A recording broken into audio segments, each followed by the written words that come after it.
Hello to the pessimistic, optimistic, and everyone in between. My name is Connor Philippi, and welcome back to the Minnesotan Sports Podcast. And the Vikings are in a rough situation right now. They just lost a tough game to the Lions that the Lions really tried to give them, and yet Mullins threw his fourth interception of the day and ended up losing the game for them. They fell down to 7-8, and now they have a much more outside chance of making it into the playoffs. But I'm here to tell you today exactly why they have a much better chance than you'd think of making it in, based off of the different situations that have a good chance of occurring in these next couple of weeks. So let's take a look here. You're looking on your screen at the playoff picture as it stands, and Vikings at the 8th seed, the Seattle Seahawks at the 8 and 7 spot, the Rams also at the 8 and 7 spot.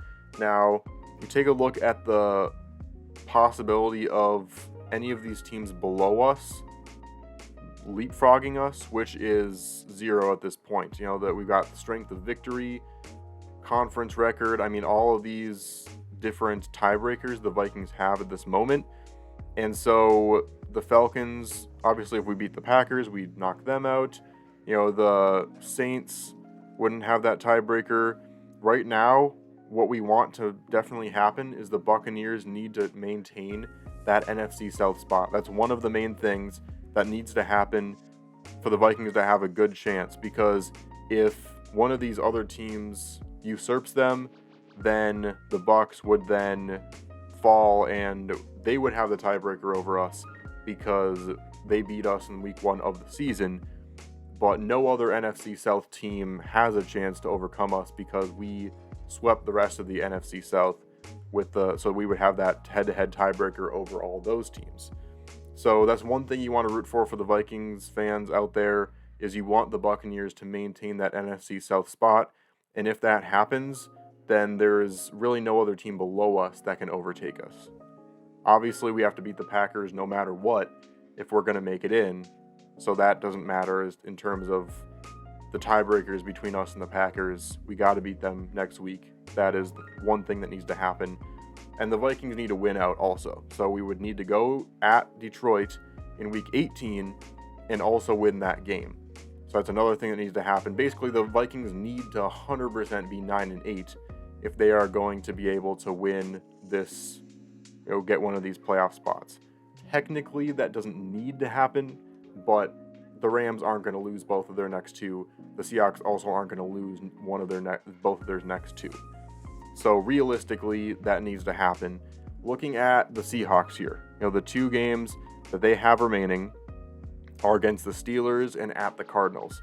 The Steelers right now just came off of an impressive win against the Bengals, and they also have a lot to play for to try and get into the AFC playoff picture. So that is definitely a game that could be lost by the Seattle Seahawks.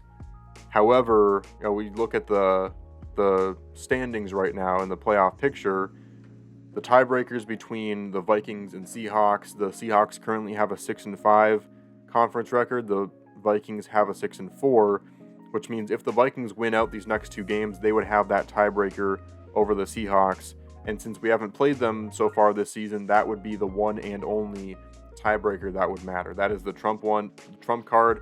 It wouldn't matter the strength of victory, even though we also have that strength of victory over the Seahawks. So another thing the Vikings fans can root for to give us a better chance of making it in is that Seattle could lose to the Steelers this next week, and we would be in that spot over them. Looking at the Rams in the 6th spot, that's the other way that we could get in, and personally, I think this is the most likely way that we can get in, is the Rams have a game at the Giants next week. They're most likely going to win that one, but the real kicker is that they then play at the 49ers on January 7th for what would most likely be the chance to get into the playoffs if they were to win that game, or if the Vikings were to lose against the Lions. The thing that is so important about this is going into this week, the Christmas Eve and Christmas Day week, everyone went into that one thinking the 49ers were going to beat the Ravens. And if that had happened, San Francisco would still be a full game ahead of Philadelphia and Detroit for that spot. But because they lost, now all of a sudden they're tied with Philadelphia and Detroit. And assuming that Detroit wins against the Cowboys, which they might not, but even if they don't do that, Philadelphia would almost for sure win their matchup, which means the 49ers and Eagles would both be tied going into that last week. And I think we know enough about Eagles and how difficult away games are against the Eagles and how awful their fans are to know that San Francisco is going to be trying at all costs to maintain that 1 seed over the Eagles. All this to say, a couple weeks ago, we thought that the 49ers would be playing their backups in this game against the Rams. But now that the smoke is cleared and we now see that the 49ers lost a game they should have won against the Ravens, now it's most likely that the 49ers are going to play their starters at least for the majority of this game against the Rams and are really going to try and win, which spells some rough stuff for the Rams. It's going to be a tough game to win at the 49ers, which means that the way that this Christmas Day slate worked is really in favor for the Vikings. If that were to happen, the Vikings would be able to win out and get that 6th or 7th spot.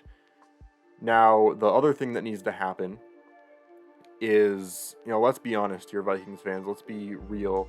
The Vikings are not going to beat a starting roster of Lions in Detroit in Week 18. It would be a serious battle to overcome that. So the other thing that Vikings fans need to root for is we need to root for the Lions to lose to the Cowboys next week on New Year's Eve, I think they play. There's no New Year's Day games, so they would play, and this would be a game. Do I want to say that I would expect them to lose this one? It is a home game for the Cowboys, which means that it's a much better chance the Lions lose this game. And the reason why Vikings fans obviously want the Lions to lose this game is because that would it would ensure that the Lions would play their backups against us in Week 18. Now, I personally believe that it'll happen no matter what. If you're the Lions going into that game, the likelihood, assuming that the Eagles win their game Week 17, the likelihood of the Eagles losing to the Giants in a game where winning that one would seal the 2nd seed for them, I think the Lions are going to see that that's probably unlikely, and they'll probably just opt to play their backups regardless. Because they do play at the same time of day as the Eagles, I just don't think that it's worth it for the Lions to risk getting their offensive starters hurt if the only way they can get that 2nd seed is if the Eagles somehow lose to the Giants. So, Vikings fans, you're hoping that regardless of how it works out, that the Lions play their backups, because it would give the Vikings a much better chance. It's kind of sad, but it would give the Vikings the best chance of winning that game. So, if you've been paying attention so far, either the Seahawks need to lose one of their 2 games, the Rams need to lose one of their 2 games, and then on top of that, the Vikings would also need to win out the rest of the way. Things we're rooting for in the next couple weeks, we obviously want the 49ers and Eagles to both win their games so that the 49ers have something to play for against the Rams, so that hopefully the Rams would lose and we'd overtake them. We also are hoping that this upcoming week against the Cowboys, the Lions lose that game so that they would be solidified in that 3rd seed spot and they would have no other reason to start their starters in that game, and we would be able to potentially beat their backups and make it into the playoffs. 9-8 would most likely be the only way to make the playoffs, assuming the Rams and Seahawks don't both lose out. And of course, like I mentioned, all the teams below us are not going to overtake us. We're just hoping that the Buccaneers can outlast these next couple weeks and find a way to win that NFC South so that we don't have to worry about that tiebreaker coming back to bite us in the last week of the season. So I hope you followed all that. I am hoping that I can put up the graphic here for you guys to see the playoff picture so you can kind of follow along with me as I go. but it's kind of just an NFL nerd talking about all the different scenarios. And make sure you tune in for next week. It's going to be even more convoluted because I'm going to go through all the different tie-breaking procedures across all these different teams, how all the playoff picture could completely switch up based on all these different games in the final week of the season. So thanks so much for watching this one. I hope you understood that. If you have any questions about it, please let me know in the comments. So basically, root against the Seahawks and Rams, root for the Buccaneers, root for the 49ers and Eagles to both win, and then obviously root for the Vikings to win out. That's the long and short of it. Thank you so much for watching this one. Please like and subscribe. Skol, and I'll see you on the flip side.